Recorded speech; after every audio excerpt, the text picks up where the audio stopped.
When the body doesn't look and feel good, it's reality going, hey, this is what happens. Do you want to change this? And then, but if your expectation is low, well, this is how you look at 30. This is how a man looks at 50. So you live down to your expectation, and then there's a slow downhill slide until you're 6 feet under. Having a dedicated corner or room to wellness shows your affirmation, because real estate is expensive. If you dedicate one of your 4, 5, 6 rooms to wellness, you're making a very definite, confirmation to the universe or to yourself that this is important to me. Loosen up on the obsession with being perfect. Perfection and overthinking is horrible. It's horrible for fitness. It's horrible in relationships. I think loosen up. I'm not saying lower the standard, just loosen up on the need to be perfect. Get ready for your unofficial dental hygiene podcast. These are the tales of two hygienists, one East Coast RDH and one West Coast Hygienist. Listen as they tackle the profession of dental hygiene with humor and enthusiasm. Now, please join Michelle Strange and Andrew Johnston as they tell you a tale of two hygienists. Welcome back, everyone, to another episode of A Tale of Two Hygienists, episode number 311. My name is Andrew. And this is Michelle. And man, I cannot believe we are at the end of 2022. 21. You're getting ahead of yourself. Right? Yeah, you want so bad 2022 to be there, but it's just not quite there yet. I do want 2022 to be here. I want you to explain to by the way, listeners, dental podcast, we talk about dental stuff. But before we get into that, this is the week of Christmas, and I wanted to know about the holiday party. Like, what is happening in holiday parties now that we're not meeting in person for a holiday party? So I totally missed last year's holiday party stuff, right?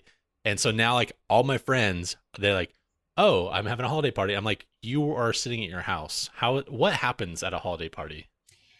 Well, I can only speak for the lovely company that I work for of Mouthwash. And this year, so this is my second holiday party with them. And last year was all virtual. This year it was a hybrid because there are some people that work in New Jersey and go to the office and do things. So they were there. And then the rest of us who work remote zoomed in. We had really a fun little party where I got like a care package sent to me ahead of time. Aww. And it had some beverages, some snicky snacks, and it also had these cards to a game. It was 3 different games. And we played games. So I had my set of cards. Everybody got like their set of cards. And right now I can tell y'all at Mouthwash, we have a pretty even split between Gen Z and millennial Gen Xers, sprinkled with some boomers. I love it. Oh, I love it. So we did slang. We did Gen X slang or Gen Z slang and Gen X boomer slang.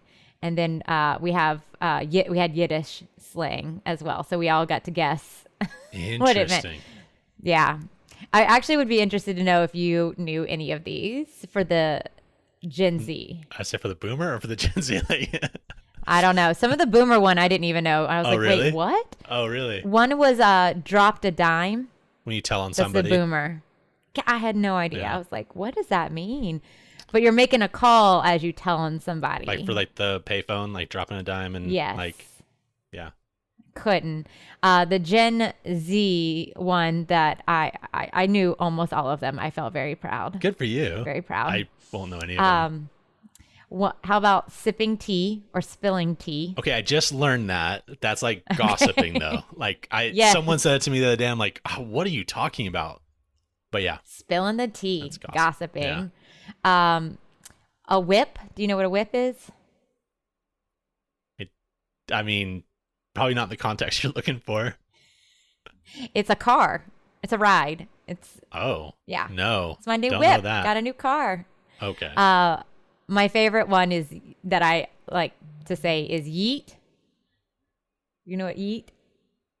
I feel like I've heard that. He yeeted him out the door. Yeah, like kicking out or whatever, right? Yeah, throw him out with velocity. Throw out with velocity. Yeah. You know what? Oh my gosh, this is so interesting. All of these things, like all of a sudden we're talking about this. I told you about West Wing. I pulled up on my laptop over here. There's a Reddit thing of all of the terms and words that we've never heard of before, but we found out on West Wing. This is blowing my brain right now. All these like dualities of our lives like going together. Oh, yeah. This feels seriously. very weird. It's very surreal right now. Yeah. Well, I enjoyed that part. I will say there was another holiday party that I know about for a very large company, and they did like Zoom breakout rooms. Oh. Which I thought was kind of nice if you work remote and you have a large company. Because have you done a breakout room with Zoom? Never. So Zoom's got a really cool feature, if y'all don't know about this, where you can have, let's say we got 50 people here, and then the host can assign you to these breakout rooms. So every third person will go into breakout room A, and then every second, or whatever rank that is, they'll go in B, C, and then you all of a sudden end up in this little room with a tiny group of people, and then it'll say like your countdown is like you have 10 seconds left in this room, and then you go back to the main room. Oh, that's way cool. It's very cool when you're, especially at like conferences where we need to have a breakout session or like a little round table of some sort. I think it's a brilliant feature that Zoom has that I don't think it's used enough. I don't think Zoom pays us enough to talk about them this much. Another thing I learned about Zoom, if we're going to really go for the gold on this, that Zoom actually works better with lower internet or like slower? Internet that's slower internet. Yeah. So it's okay to have a slow internet connection because Zoom is still going to work, whereas other video platforms might struggle and get glitchy. I'll say ever since we switched to this, you haven't had as much problems. Well, I haven't had as much problems with your audio. Like your audio and visuals are synced right now. Yeah, because here in New Orleans, God bless. Yeah. The infrastructure, including the intranets, it's not well. Yeah. It's not well. Bummer. It is a bummer. But I will be actually leaving New Orleans in 3 weeks, 3.5 weeks. My gosh. Going off to my next stop. So I will have much more improved internet, I hope. Better internet. It feels like you've been there for forever, but also it's been just a blink of an eye. Yeah. Well, I did extend it by 3 weeks. So technically I should be leaving. My plan was to leave on the 26th or leave actually Christmas Day. I was going to drive. And yeah, but I've been here that'll be total of 4 months. Wow. Which seems like a long time. Yeah. Yeah. It's almost half a year. Yeah, I know. I can't believe it. It flew by. Yeah. But I'm ready. I'm ready to go skiing in Denver, and I got my Colorado license, as I mentioned, and I'm excited to like go live it up out there. Oh, it's gonna be great. Yeah. Well, I do have a question for you because this finishing out the year, well, I mean, with our guest outside of our final episode of the year, we have Uche Odiatu on this interview and episode today. One of my questions for him was if he has any fun intentions for 2022. Have you thought of any? No, I haven't thought of 2022 yet. I feel like I should have already. I just feel like, that is a discipline that I definitely need to work on. Setting intentions, just being intentional with everything, looking ahead. I look ahead, but I look 20 years down the road, or like 5 years down the road. I look years down the road. I don't live very much in the now sometimes, unless it's like immediate, like I need to fix this problem, whatever we're doing, or hey, this is next week's schedule. That's it. Unless it's trips, unless we're traveling somewhere, then I'm all about that. Well, for 2022, we're having some really great travels, and congratulations to everybody that got accepted to the IFDH for their presentations. That was awesome. Did this seem like it was like the American tour of the IFDH? It really did. Well, Brant, who is the owner at Mouthwatch, was like, congratulations to Michelle, Eden, and Jamie who got accepted. I was like, oh, I'm going to stop you there. I'm just there to fangirl it. That's it. I'm not actually speaking. I'm just going. Yeah. I didn't actually submit anything. But he's like, oh my God, everybody got accepted. I just assumed you did too. I said, I know. That's a good assumption, though. Usually that would be right on. I'm just going to fangirl and live my dream in the rolling hills of Ireland. And stay in a castle. Yeah, stay in a castle. Do cool stuff. We have to. So congratulations to everybody on that. And I am just excited to, like I said, fangirl it up with everybody and all the international conferences that I can go to. Mm-hmm. Mm-hmm. Well, I hope everybody has some, or at least now you're thinking about your intentions. I don't like to say resolutions. I don't like it. You don't like that word? Or goals. Yeah. I don't know. Just that, I feel like that's not setting up for failure. We all know resolutions are done by February, and so I'm just like, intentions to me, I'm like, in 2022 I want to see 4 new cities, or I want to, I don't know, be more like mobile and flexible. Like I feel like that's not, like, as long as I'm like progressing in that direction in 2022, I don't feel like such a failure. if I didn't do it, I'm like, I'm going to go to the gym every day in January. I'm like, that's just not reasonable. Yeah. So I hope everybody is at least thinking or setting their intentions. And also, I would love for everybody to tell me if you do a vision board, because I did one last year, and I think a pretty decent amount of my vision board has come to fruition. So I hope everybody's doing that. But all of that to say, you're going to enjoy this lovely episode as we end out 2021 with Dr. Uche Odiatu. Before we get to the interview, we want to say a big thank you to Paradise Dental Technologies, or PDT, for supporting the continuing education portion of this podcast for so many years. If you do not know already, many of our full-length episodes count for CE. You'll find the links in the show notes, or you can sign up for our newsletter by going to atale2hygienist.com. When you sign up for the newsletter, we will periodically send out links to shows that have expiring CE courses attached. And none of this could be possible without the support of the amazing people over at PDT. So check out their hygiene and other instruments at pdtdental.com. That's pdtdental.com. Now, on to the interview. Listeners, I'm really excited to finish out 2021. I can't even believe it. I almost said 2022, but that is not accurate. I think my mind is still in 2019, to be real honest. But we're going to finish out the year with one of our fan faves, Dr. Uche Odiatu. Welcome. Hey, always good to share.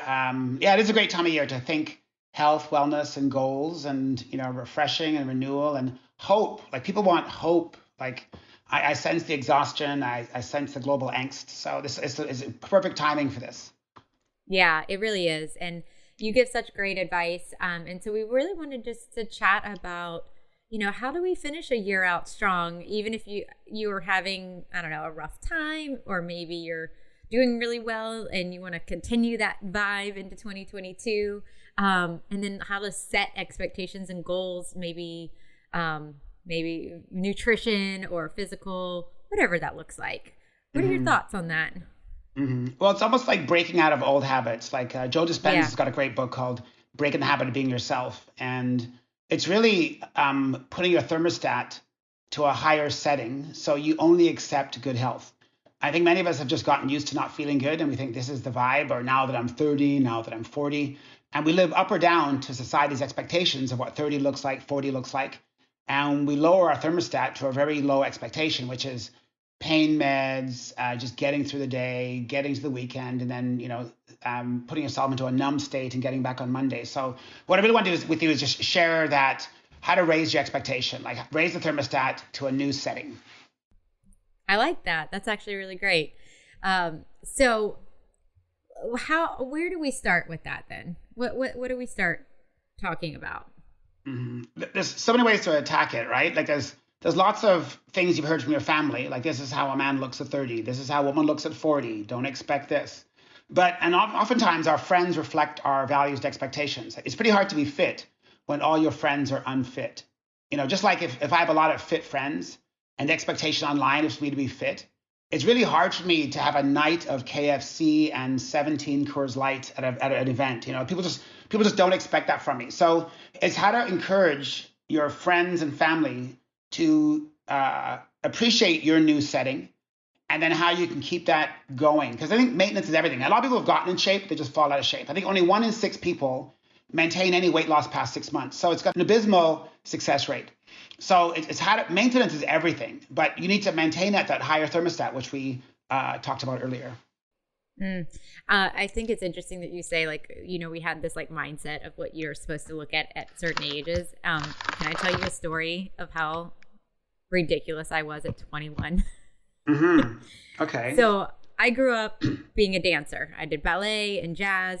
And while I was in dental hygiene school, I couldn't afford to pay for dance classes anymore. So I joined the arena football team because they had a dance team where I got paid to dance every week. So I was on that while I was getting my prereqs in hygiene school. And I was 21, like a babe, just a babe in good shape. I could have like eaten, I don't know, half my body weight that day and not have gained any weight at all. Like, just ridiculous. Mm-hmm. And there were some team members on my team that were like, I would say anywhere between 27 and 30. And I remember, like, I see the moment, and I wish I could go back and slap myself right in the face, where I was like, oh my God, I hope I could do something like this when I'm 30. As if it is so, like 30 was so old and I would be in a wheelchair. I don't even know where I was thinking, but I'm about to turn 40 and I probably could outdance myself at 21 at this point. Sure. They look great. They look very good. But it's just amazing how we have these visions of how one would act or look or feel at certain ages. Mm-hmm. And it's just so not true. Yeah, it's the law of expectation. I remember hearing from Brian Tracy. It was the first weekend course I've ever taken about thoughts and belief and how it changes your life, etc. And he called it the law of expectation. It's really hard to go against the law of expectation. Like if someone expects to have a really cool life or an elegant life, it's really hard not to. But if you expect to turn out just like one's dad, or expect to turn out like one's mom, or if you expect, you don't always get what you want, it's pretty rare we go past our expectations. It's almost impossible. So raising your level of expectation is easier than you think. And part of it is just to immerse yourself in the language and viewpoints and pictures and images of health, fitness, or if it's a successful practice or a successful relationship, just expect it. So it's like a woman will say there's no good men out there. So the universe has to reflect back to you that expectation. It's not going to give you good men. It'll always give you men that are taken. It'll always give you men that are unavailable. But if you think, wow, there's so many good men. I see so many friends with really neat people. And guess what? All of a sudden you're like, wow, they're out there all over the place. And when it rains, it pours. Just like you can expect to look great at 40. Or I have pictures of, Arnold Schwarzenegger at 50, or Sylvester Stallone right now, who's 75. I just saw a picture of Cher at 75 and Helen Mirren at 69. I'm sorry. Are you telling me Sylvester Stallone is 75 right now? 75 years old right now. I can't handle that. Oh my gosh. Sorry. My brain just had a squirrel moment with that. Go ahead. For sure. And these people are blowing people's ideas of what 50, 60, 70, and even 80 is all about. Jane Fonda, 85. Like, she was flirting with Piers Morgan on a show a couple of years ago. She's 85. Piers Morgan was turning red, and she was flirting with him. Like, and unless you expect to be able to make a man blush when you're 70, 75, 80, 85, it's not going to happen. You'll be apologetic. Or I remember one of my patients once said, and she was in her 80s, and she said to me, it really sucks to be old. She said, I used to be very attractive. I used to turn a lot of heads. And I'm thinking, what a shame. I just thought, is this where it ends up? But then I remember, no, Jane Fonda, 85, made Piers Morgan turn red. So Jane Fonda's expectation, and forget the politics, let's just talk about how she looks and her vibe. If you expect to turn heads at 30 and 40 and 50, your expectation, it's really hard to go against your expectation. Like if it's like getting up in the morning and setting the tone for the day. And it's the law of expectation, and it is so powerful. It's very powerful. Well, it's a vibe, right? Like, it's an energy that you put out there. And yeah, I mean, I can imagine if you feel that energy and you know it to be true and you feel that confidence, you can make somebody blush at any age.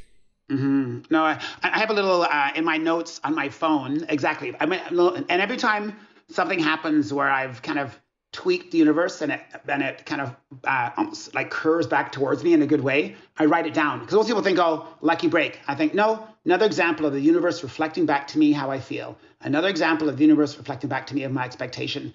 And you can stack them. And I literally have a whole folder of times when I thought, you know what, something cool is going to happen today. I just have a sense a call is going to happen. And all of a sudden the ADA calls and asks me for a project to get started on. Or you win something, or a meeting planner calls. And it's not just business. It could be anything. Like I expect my dog to behave today, or I expect a delivery, you know. And you're thinking, Uche, is this woo-woo? No, it's science. Quantum physics says literally, I think I read that there's 400 billion bits of information flowing all around you right now, Michelle. There's 400 billion bits of information. And whatever you tune into, you will get. Just like if you had a little TV and tuned into CNN, you get CNN. So right now, CNN is right behind your shoulder. You can tune into Fox News, depending on your political affiliation. And you can watch Sean Hannity if you want to, and cheer on Tucker Carlson as he throws papers down. Sorry, I just had to throw that in. What happens is you can tune it in. So everything in the world is going on around you right now. It depends on what you're tuning into. The way a human being tunes in is your expectation. Tuning in is expectation. So you expect it, all of a sudden you tune in to good stuff. If you expect, another bad date's going to happen, or Tinder's not going to work out again, just like all my friends, blah, blah, blah, and all of a sudden it's not going to work out again. So I'm trying to throw as many analogies as I can. So I'm hitting people from dating, relationships, fitness, political affiliations. How do you feel about journaling? And almost like manifesting that kind of stuff, or at least getting it out of your head. Getting out of your head is pretty important. I know people journal. It's a habit. I don't journal as much as I write notes in my phone. I'll write notes in my phone, which is, the 2021 version of journaling. But I know they do say, though, longhand. Like human beings have been doing longhand for 500 years, 600 years of longhand. So it's only the last 10 years we've been doing like iPad stuff. So it's kind of going against my DNA to do iPad stuff, but it's very convenient. I can be in the car and stop at a light, and all of a sudden I jot a little note down, like, oh my God, a phone call just came in. And for me, it's just another proof of how the law of expectation works. And does it work every time? No, but it works every time better than expecting worse. Like that's the whole thing. People think does positive thinking really work? Well, it works all the times better than negative expectation. It works every time better than negative expectation. Just like getting out of bed in the morning and think, it seems like such a crappy day. Look how dark it is. And you step right into your cat's poo. And you're thinking, I just said another affirmation of on my bad day. And then you skid down and you pull your fish bowl off the counter. And it's like, two things. I expect three things. And then the third thing happens, you back out and you hit the garbage truck. So it's incredible how law expectation works. So we can apply it to wellness or happiness or fulfillment, but it works for everything. Just like how you're tuning into CNN or Fox or PBS, Mm-hmm. So I'm curious, I know that this is the time of the year where stress is high.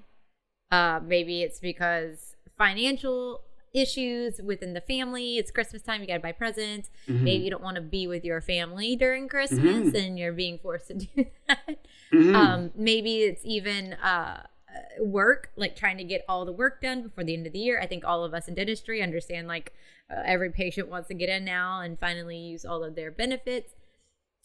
How does that affect our bodies and our mind and our energy? And how can we pull ourselves out of that, even when we are feeling so stressed and so run down?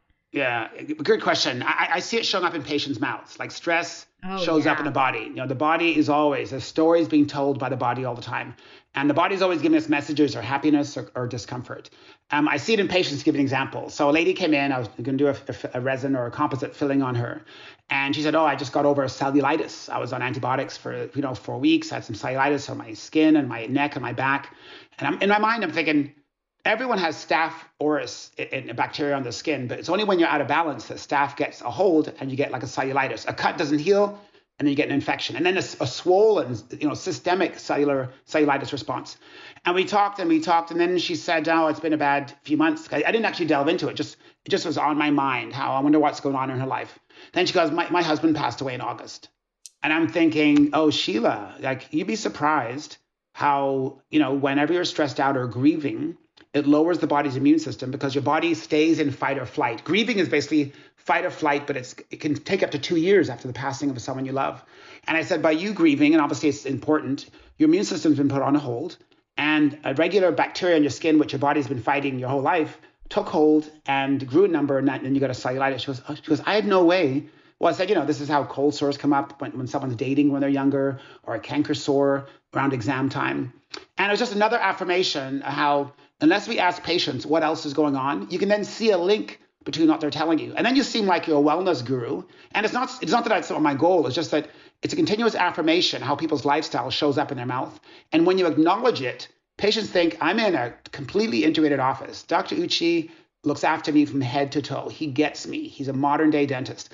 And you can have all the qualifications of veneers and crowns and full mouth rehab, but integrating that head to toe conversation, which costs nothing, but patients really realize that you get it. You're not just a tooth mechanic. You're not just a tooth cleaner. You're an oral physician. You're lowering the inflammatory burden. So stress shows up in the body, shows up in the mouth. And if it lasts long enough, it can almost kill you, basically. There's actually a great book that I really love called Burnout, Completing the Stress Cycle. And it talks a lot about, especially it's geared towards women, most of it, but I think it could be used for all human beings. And it really talks about completing the stress cycle. So, and that could be a cry, you could just crying and getting it out, or it could be throwing a pillow at blinds so they make a loud noise, and then just like getting that moment, that physical frustration out of your body so that it doesn't stay and cause internal issues. We hear this so many times of people being so stressed, and then they have appendicitis.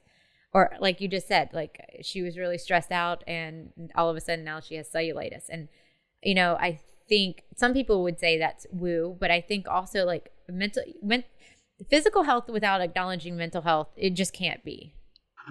Yeah, you need both. You're so right. Deepak Chopra, author of like 55 books, he's a psychoneuroimmunologist. And he said the body literally is the report card for your thoughts and feelings. The body is a report card for your thoughts and feelings. When your body looks amazing and you feel great, guess what? Your thoughts and feelings are aligned. When, the skin's not doing well, the meniscus is not healing, your frozen shoulder's there, guess what? It's really just reflecting back to you how you're feeling and how you're thinking. And literally sometimes when the body doesn't look and feel good, it's reality going, hey, this is what happens. Do you want to change this? And then, but if your expectation is low, well, this is how you look at 30. This is how a man looks at 50. So you live down to your expectation, and then it's a slow downhill slide until you're 6 feet under. But you start looking at, and again, it takes practice, obviously, but it's about increasing the thermostat to higher expectation. And it means getting around fit friends, going on websites. And some of these crazy Instagram pages are simply people doing one-handed Hercules push-ups. It's women climbing telephone poles. It's men doing like 2-finger push-ups. I'm thinking, that's not motivating. All I'm thinking of, you look amazing. I can't even get out of bed in the morning. So I love moderate. I always say I'm a master of moderation. Forget the Hercules push-ups. Forget the 30,000 push-ups. Oh, I can do 52 burpees in 2 minutes. Well, that's not motivating. You look amazing. I don't feel that way. So I think sometimes still having the thermostat high, but looking at websites that are more reflective of what's possible for you. And sometimes it's hard to have people have a leap of faith, but sometimes it's just a little bump up and then a bump up. Then you meet a new fitness friend. Then you go to a site that reflects a realistic expectation. There's nothing wrong with being realistic. And you move forward wellness to wellness. And then eventually you're like 30 looking amazing, 40 looking amazing, 50 with a whole new series of friends. Then your family sees you as the wellness person. It's one thing to go from being the sick person in the family to the person that's actually the wellness person. And Jack LaLanne did it. Jack LaLanne was a pioneer of the weight training machines, and he passed away at 94 a few years ago. But he was a very sickly teenage boy. And finally one day he said, enough is enough. And he became America's fitness guru, 35 years later. So it's definitely a leap of faith, but sometimes it could just be a bump up in leap that I think is more possible. And I think I heard you say, as far as like, if you're feeling the stress, you're feeling stressed out, you're feeling the burden of the holiday season, the end of the year, all of that, that it's about changing those thoughts. And I'm guessing they're just like maybe starting like with one thought a day, one different thought, one different expectation. Yeah, thoughts we have, psychologists say we have anywhere from 30 to 60,000 thoughts a day. It's really hard to corral them. What happens is it starts off with just feeling good. And that's why you can either go from feeling to thinking or thinking to feeling. It's easier to feel your way into a new way of thinking than to think your way into a new way of feeling. Thinking is very stoic and it's very cerebral. Feeling is very primitive. It's physiological. It's breath. It's getting on the treadmill. It's going out for a walk with your dog. And as you start feeling good and feeling accomplished and you get a sense of self-efficacy, that leads to more positive thoughts. But try to think positive when your back aches and you're sitting there. It's not going to happen. But just moving a bit, breathing, inhaling through the nose, increasing nitric oxide, which makes your blood vessels more flexible. And that's what I'm saying. Psychologists have shown it's easier to feel your way into a new way of thinking than to feel your way into the way of, and then to think your way into a new way of feeling. So feel first. So it could even be reimagining a good thing. I think many of us are so programmed to think of the crap in our lives, and we tell our friends, we share them, we post them. But if you start thinking of things you're joyful about and blessed and grateful for, you don't have to necessarily do it online and broadcast it. Just go back to your best day and then stack it with another day. Then think it when you got that car, and think it when you looked in the mirror and went, oh, I am there. Breathe like that time. Think about another time like that. And pretty soon you open up your eyes, you're starting to smile. It's really hard and I'm going to say a negative thought. It's really hard for a negative thought to enter when you're feeling a sense of accomplishment and a sense of celebration. So it's about celebrating. Wow, I got up before 9. Usually it's 10 o'clock. Look at my fridge. I've got some fresh produce in it. Usually it's full of canned beer and mustard, And so by stacking the celebration and feeling, 2 or 3, 4, 5 minutes of that, all of a sudden a new way of thinking happens. And it's a habit that takes time, obviously. But there's a psychiatrist that said nerves that fire together, wire together. So the more often you feel yourself into a new way of thinking, the more often that neuroplasticity or the wiring happens, that it becomes a new way of looking at yourself and the world. And you do that from day to day. A month later, you're like, you know what? I'm feeling pretty good. My stomach's flat and that pain in my knee's gone away. And you're thinking, Uche, this is woo-woo. No, it's not woo-woo. Athletes do it all the time. Michael Phelps, the winning most Olympic athlete of all time, doesn't get upon the swimming platform and ready to dive in the Olympics and think, I wonder if I look fat in these Speedos. I wish I dyed my hair darker brown. Oh, I wonder if that cupping looks really bad on my back. No, he's thinking power. I'm there. I'm ready. Mm-hmm. I'm so ready. So the high performers have powerful feelings that lead to powerful thoughts. And it's a muscle that needs to be worked, but it can happen. I want to go back and talk about the patient experience too, because as much as, we have our professional friends listening in and we want them to also be super healthy and feel good, think well, all of that. We really see this, like you mentioned, with our patients. How do you typically coach a patient that is, I don't know, you're seeing the stress, you're seeing it in their mouth? I know you had this one patient, but is there a go-to way of coaching a patient I think feeling better? Yeah, I love that. I think start off with something positive. Every time a patient comes in, I just want to thank you for investing in your health today. Suppose you're thinking, I thought you were going to talk about whitening again. I just want to thank you for taking the time out of your day. It's so busy. And here you are investing in your health for 1 hour. Incredible. You're in the top 80% of North Americans right now. Patients' chest fills. How can you not? A doctor or a hygienist is telling you that I just want to thank you for investing in your health. And then the person always ends up with something positive. Well, you know what? I've been feeling pretty good lately. Or I bought a gym membership. This is so good. You start stacking these habits one on top of the other. You start flossing. You go to the gym. It's amazing where I'll be amazing in the next 4 to 6 months when I see you again, that you're going to see a difference in your mouth. So I observe something positive. I make a compliment, a realistic compliment. Thank you for investing the time to be here for the hour. And I open up the conversation for them to say something. But you got to get used to doing this, obviously. But it's not hard. It's just find a reason to, instead of my bleeder's coming in, or this pain in the neck is coming in. No, I want to say thank you for investing in yourself. That's a great way to start any healing session, which is basically a hygiene session or a dental session. It's healing. You're making people feel better physically, and it leads to feelings and thoughts and a whole cool lifestyle. I love that. I would love to chat about nutrition and food choices during the holiday season. You always have so many good suggestions. And I'm sure there's a lot of things that are happening, behaviors, later nights, holiday parties, drinking more wine, eating all the carbs and the foods that are on the table during the holiday season. Any suggestions to help us be healthier despite all of that? Yeah, that's great. Only because I have no negative expectation of the next 3 weeks. Only because I have so much certainty I can weather the storm. Because I've 25 years now of weighing the same thing, which is unheard of weighing the same thing. I weigh under 180. I weigh about 178, 179, 180, and I've been here for 25 years. So my expectation is not the next 2-3 weeks is not going to change. However, I do all these little hacks, which sometimes I do so unconsciously and so easily. You almost have to follow me around in a day and go, hey, why'd you eat that? Or, hey, what's that eye mask for? Or why'd you buy all those organic apples? And why the avocados? And what kind of juice should I buy? What drinking that wine, why did you have water in between your wine? And what's going on why didn't you eat breakfast today?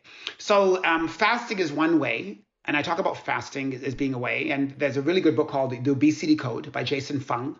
And he talks about primitive caveman and cavewoman only ate once a day. They didn't eat 3 times a day. In 1975, the average American family ate 3 times a day. In 2021, average American family eats 5 to 6 times a day. The obesity has gone up between 1975 and 2021, where 42% of adults in North America, or America for one, 38% in Canada, 38% of Canadians, 42% of American adults are obese, a BMI over 30, which is a body full of inflammation, 5 times more inflammatory proteins whipping through an obese body than a person's of a healthy weight. So that being said, he talked about the value of missing a meal every now and then. So for the next 3 weeks, missing breakfast might not be a bad thing. Or actually also taking 5 hours between meals, so no snacking. So have your meals, have 2 meals, have 1 meal, have 2 meals, but have 5 hours between meals and possibly miss breakfast. And then see where that takes your body. And have the expectation that is a time of celebration anyway. Food is celebratory. It's all about celebration. But at the same time, though, don't be stressed out about it, because they've shown that the higher the stress, the cortisol stress, all the receptors for cortisol around the midsection. So if someone has chronic stress, that's the stubborn body muffin top. That's the stubborn body fat around the midsection from chronic stress. That's where our cortisol receptors are, all around the waist. And that's that deep visceral fat and above, hanging over the gene fat that many people, even though they're working out, can't get rid of. That's true. You brought up something with your sleep mask, and I'm curious because I know this will be coming out after Christmas, but you can always buy yourselves gifts. Mm-hmm. Have you ever heard the term Cersei? No. Okay. No, sure. You're the 3rd person I've asked this week, and apparently it's a very Southern, specifically the Carolinas term. A Cersei is a gift that was unexpected. You're like, just middle of the week, brought you, I don't know, chocolates. It's just a little Cersei, nothing crazy. So I love Cerseis. I love giving Cerseis. I love giving myself Cerseis. And so I want to know, what are some of your favorite products around health? Because I know you brought up the sleep mask. I also sleep with my sleep mask. Love it to death. I'm curious what other products are like your must-haves. Okay. Can't live without. Okay. So in my house, I've dedicated a room to fitness. And back in the 90s, I remember hearing Jim Rohn, who's America's business philosopher. He said every successful family or successful house or a person who's doing well has a library. And I can see the back of your, you have a huge stack of books. He said every person who's going somewhere has a library. And tag team that now with every person who's not only smart, but also physically fit, has some gym products in their house. So whether it's a dedicated room or a corner, it could be a yoga mat, it could be a ballast ball, it could be a chin-up bar, it could be some dumbbells, it could be an adjustable bench, it could be a place where you do yoga in front of a YouTube channel. But having a dedicated corner or room to wellness shows your affirmation, because real estate is expensive. If you dedicate one of your 4, 5, 6 rooms to wellness, you're making a very definite, confirmation to the universe or to yourself that this is important to me. Just like the pictures on your wall represent what's important to you. The books that you read represent what's important to you. What you spend your money on and your time on, tells you what's important to you. So dedicating space to wellness is one way I've kept it going in my life. So I have a yoga mat that's always unfolded. Don't fold it up and hide it in the corner. I have gym shoes in the back of my car with a number of different shorts and gym tops, just so I can always go to the gym and not have excuses. I have a separate yoga mat in the trunk of my car in case I'm going to go to the gym. One key thing, just on top of that, just I remembered, anytime I get gifts of food and nuts and chocolates, and hopefully no one's sent me anything, but if you send me nuts and gifts and chocolate and food items, I keep them in the back of my car, take off the label, and I re-gift them. Because if they stay in my car, in my trunk, or my hatch, guess what? They never make it into my house. The minute they make it onto my counter or close to the study, guess what? I'm going to rip those open. So I keep them chilled because Toronto's pretty cold. I keep those food gifts and chocolates and treats and stuff in the trunk of my car. And guess what? The labels get ripped off and they're regifted. And obviously people really love them, but it means I don't eat them. And I'm sure that person gives me the gift of affection and appreciation, but now I'm going to re-gift it to someone instead of eating it. And the biggest gift to myself in wellness on the holidays is not to eat that big, 1 pound bar of Toblerone, so. That's good. So fitness, and I'll tell you, everybody knows I'm doing this like roaming adventure all over the country. I am bringing my Peloton everywhere I go. Wow. Okay. That beast gets packed into my trailer. I will not live without it. So which city are you in now? Like where are you now? I'm in New Orleans now. Okay. And then off to Denver. And that state has the claim to fame as to be one of the heaviest per capita in North America. I think Louisiana and I think Mississippi's there. I heard. Sorry, and again, no judgment, just the stats come out. No, as now that I'm living here, and I've been living here for months, also on my health journey, for anybody who's just hearing this, I had a crazy emergency surgery 2 years ago where they ended up having to remove my a chunk of my colon, some of my small intestines, and hook everything back up. So I have been on this journey to get healthier and get my microbiome back. And when I was in Florida, I started with a functional medicine doctor and they took me off everything. I mean, I legit cried when I got off the call with this doctor because there was no more coffee, no more wine, no more gluten, no more dairy. I'm already a vegetarian, pescatarian. I eat some fish if I know where it came from, but I don't eat any meat. And I was like, I literally have nothing to eat now. Like, I don't know how to feed myself. And in Florida, it was hard because I didn't have a lot of options. I found a handful of places that had like a lot of gluten-free vegan food. Here in New Orleans, it is incredibly difficult. Difficult. And I love working from coffee shops when, I'm working and I don't have any meetings. And I have found one coffee shop that actually has gluten-free items. I joke all the time, like New Orleans hates the gluten-free. They really do. They do. Mm-hmm. But I can see why. I mean, the food is damn delicious. It's so good. Beignets and oh my God, so good. Mm-hmm. But if you want to be healthy, like it is difficult unless you are cooking yourself meals and don't leave your house or pack your lunch and, you just have to live that way. So I can 100% see why Louisiana would be struggling in that way. Look, I think you're so right though. Like I think a big part of reclaiming your health is cooking yourself. The more you cook at home, the more you're in charge of your meals. The more you eat out, the less you're in charge. So I've actually mastered the art of the restaurant meal. I can look at a menu and think what's low fat, what's good fat. Give me two sides. I want the mushrooms, I want the broccolini, and give me the wild fish, and I'm fine. I'll drink some red wine, Pinot Noir, because it's a grape that's picked earlier in the season, so a lower glycemic. I have the water, and I'll split a dessert or no dessert.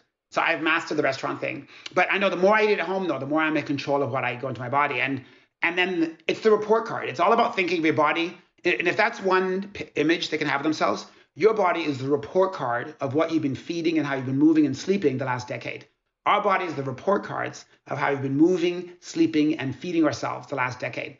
And if you don't like how we look, just, if a student gets a bad report card, hey, I need a tutor. I got to buy the book this year. Maybe I'll show up in class this year. And guess what? Either intro or mark will be good. The bloating might go away. The stomach might flatten out. So the body is always in adapting. And if there's proof that shows the body will adapt and grow right to the end. They found baby brain cells in people 70, 75, 80, 85 years of age, which is basically new neurons in the brain. And up to about 1998, they thought the brain couldn't repair itself. So every organ of the body, except enamel, right, can repair itself. So it's incredible. Also, obviously, enamel on its own. I'm sure there's products out there that can help harden that enamel. Okay, so I don't want to get all the oral science people upset. Yeah. Okay. They'll come for you. Okay, but otherwise, though, the brain can repair right to the end. Muscles have no idea how old we are. All the 600 muscles know is either we move a lot, or we stand up a lot, which is youthful, or we sit a lot and don't move a lot, which is accelerated aging. So the body's responding. And I would say, let's make it our best friend again. Most people think of the body as the enemy. They get out of the shower. They don't even look in the mirror. It's like, ugh, towel goes on, clothes go on. I'm saying, make the body your friends. Next time you get out of the shower, you get in front of the mirror, linger a bit and say, hey, I got you, babe. You know? I like it. Yeah. Make the body the friend. I like it. Yeah. That's so good. I like that. Make your body the friend. And I think we are seeing a lot more people, especially women, standing up for body positivity and reassessing our thoughts around what looks good or what's normal, quote unquote, and really embracing who we are. As long as we're healthy, we have healthy habits, we are, making healthy choices. No, I love that. Like, and again, people always talk about the six pack. The six pack is like having a Lamborghini that's clean all the time. It's fun to drive around, but guess what? You got to roll out of it at the valet parking lot. You got to watch where you park. You're parking on angles. People are stopping to take pictures of it. They're sitting on it for selfies. So having a six pack is a massive amount of responsibility. Fun to look at, maybe fun to touch, but a lot of responsibility. Why not just go for a flat stomach? It's more maintainable. Having a flat stomach your whole life, it adds 10 years to your life. Six pack, stressful, intense. There's actually a condition called orthorexia. It's an obsession with right eating. And I've seen people, like, I talk about drinking wine, I talk about having pizza, and they're like, how do you in your 50s, you have a 6-year-old, like, how does this work? What's going on? I measure my calories, I carry a scale around with me, I'm looking at my macros, my minors, I look at my supplements, I take this, I take that. I'm thinking obsession with correct eating, which is orthorexia, adds cortisol. Cortisol is a catabolic hormone. It literally stores body fat and maintains that muffin top around someone's midsection.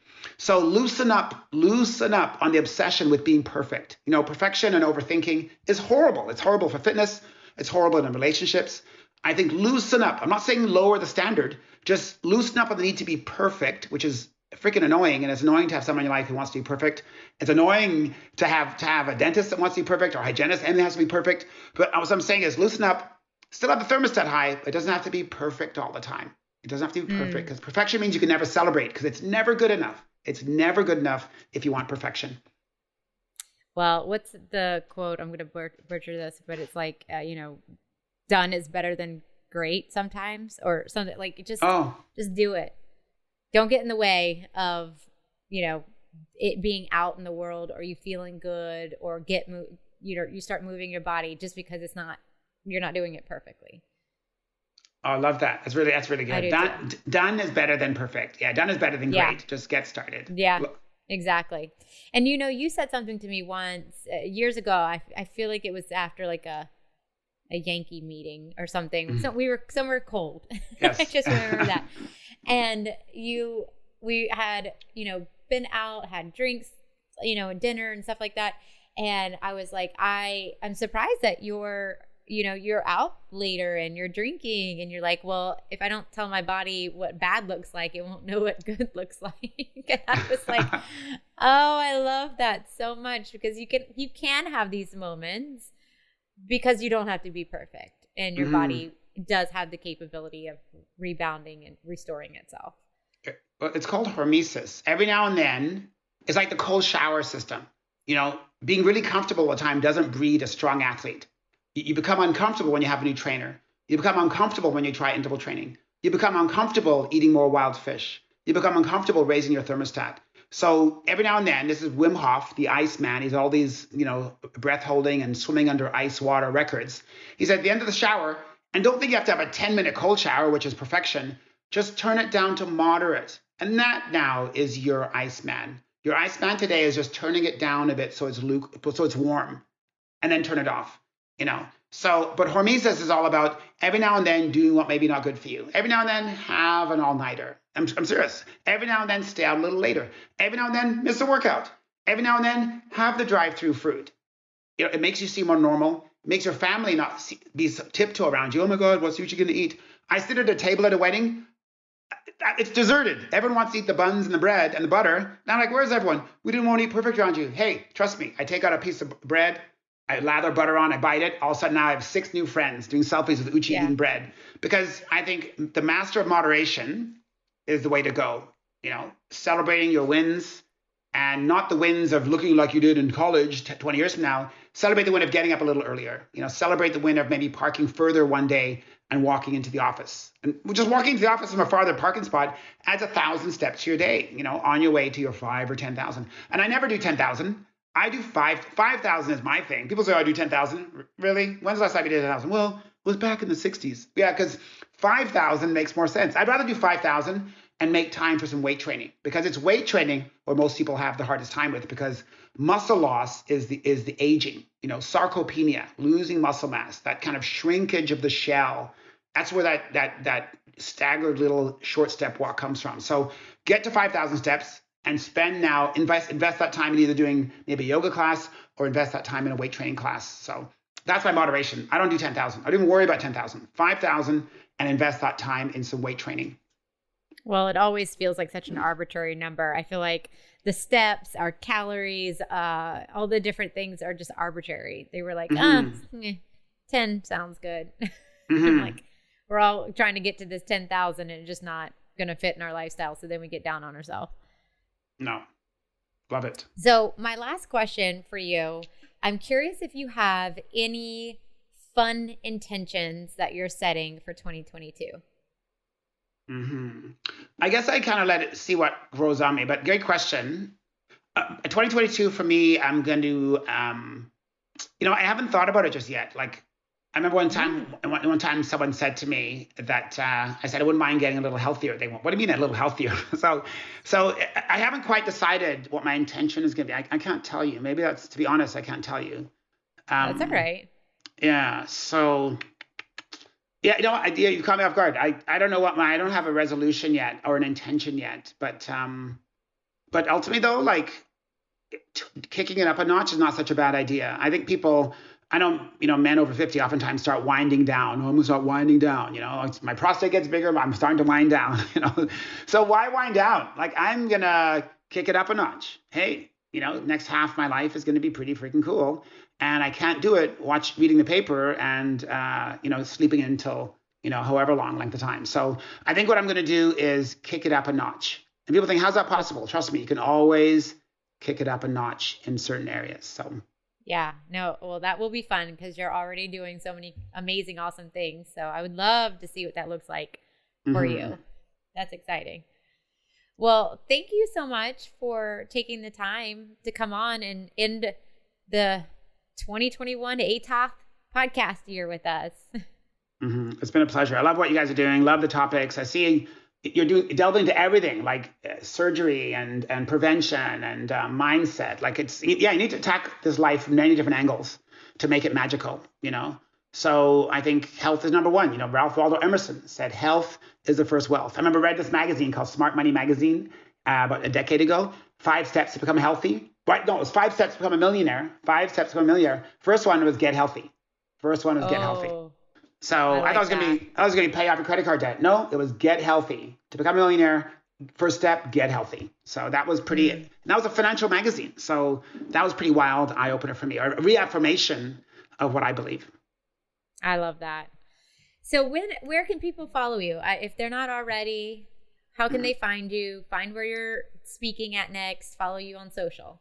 Okay, so Instagram's probably the best place. Like Instagram, I am there more often. I answer direct messages all the time. I love responding to people's questions about, a probiotic or where to get a certain book on my book list. So Instagram is probably the best one, and it's my name, Uche Odiatu, or @FitSpeakers.